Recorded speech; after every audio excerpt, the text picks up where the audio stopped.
Okay, thank you for bringing me up.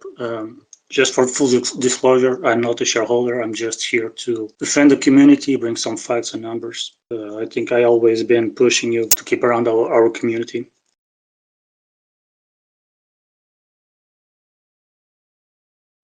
Tony, can I step in? I just have to say something. Ron, Paul, I know there was a time when you were a Mashinsky apologist, and Maybe he is a good guy, but do not believe in everyone, including Alex, including Celsius. Please look at the facts. And there is a lot of manipulation in the crypto market on stocks. I don't want to be offensive here, but it seems like you're making lots of excuses for them. And you're not a shareholder, and I'm not either, but it seems like you're making a lot of discussion that's interrupting a lot of people. And until you are a shareholder and you can actually buy shares, I just don't see how you're being very productive at this point. Can't you reply to yourself as well? I don't see your point. I mean, I don't see where you're being positive. I'm just here to provide some information and data, okay?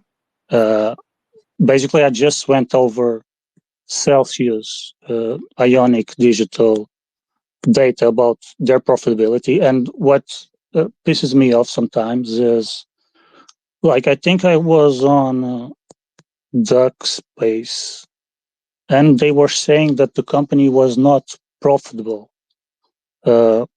before the emergence. That is bluntly false.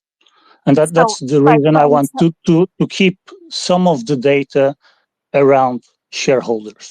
Because there is a lot. You can actually read a financial statement. I don't think you've been productive at any time. So all those reports, well, a lot of them were filed by Joel Block, the original CFO. So find out what happened with him. Was he prosecuted by the court? Because if you lie about your financials in court, that's a problem, right?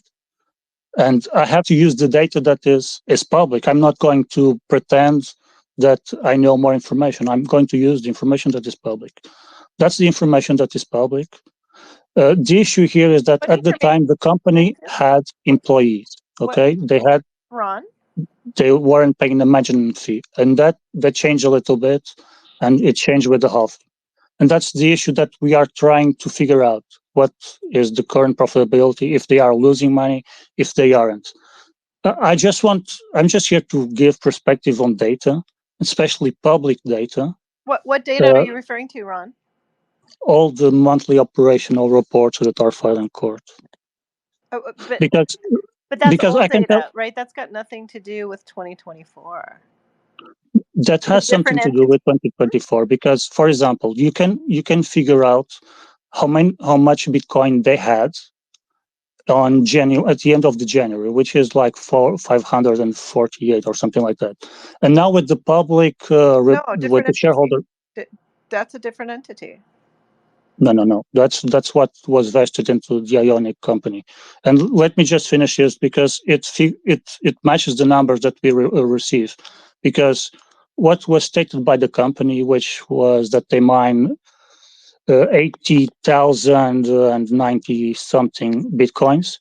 If you then make that value minus the value that they had on January, you can figure out how much they mine, which matches what they also said. And then you can figure out that they basically didn't sell any Bitcoin. So now that you know that they didn't sell any Bitcoin, you know that they must have used all fiat to pay all expenses.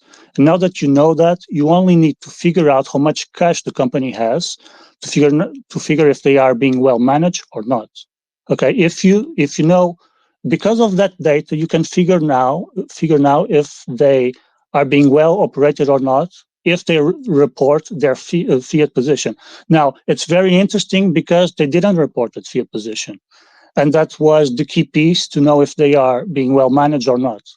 And that's one of the points that you can figure out with matching the company data, which is legal, which is in court, which if you lie, you are liable for that.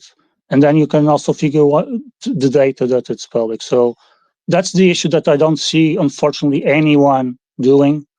I think sometimes the sheet kit also omits a lot of information. That's why I figured the thing out. But this shows you can figure a lot of stuff with both of these sets of data. The CEO stepped down in July.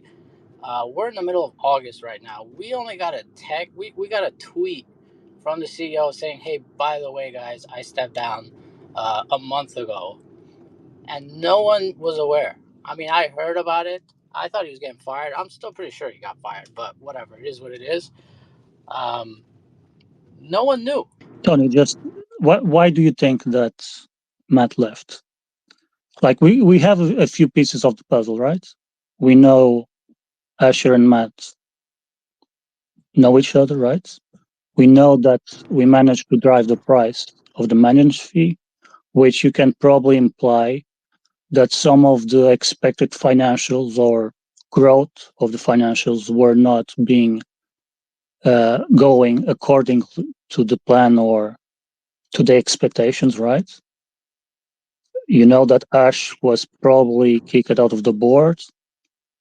The question here is if Matt chose to not renew his contract, if he was doing this by basically leaving as Ash left. So it was this kind of arm combat between the board and the power that had. Because I think it's interesting, right? You know that the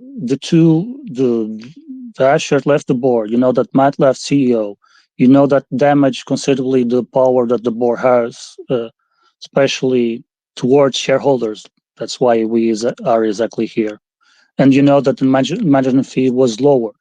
I think you can imply a lot that happened with that, but I'm going to leave that team for people to comment here because I think makes sense for us to kind of pick up what happened here. Well, he's a young guy. I'm assuming he's probably very ambitious. And right now on his resume, he's the captain of a sinking ship. So whatever his future goals are, his future ambitions, his resume is not going to look good when he's the CEO of Ionic, and then Ionic eventually goes for bankruptcy. So I think he probably got a job working for Hut 8. Where else is he going to go? He's not exactly experienced. He's not a hot commodity. So where is he going to go otherwise? So you also know that basically if he didn't do anything, he would get renewed, right? The only way for him to lose his job was by approaching the board saying that he didn't want to continue or be fired by the board. Those were basically the two options. And you know that his tweet is basically CEO talk that doesn't mean anything. It could be bad or could be something else, but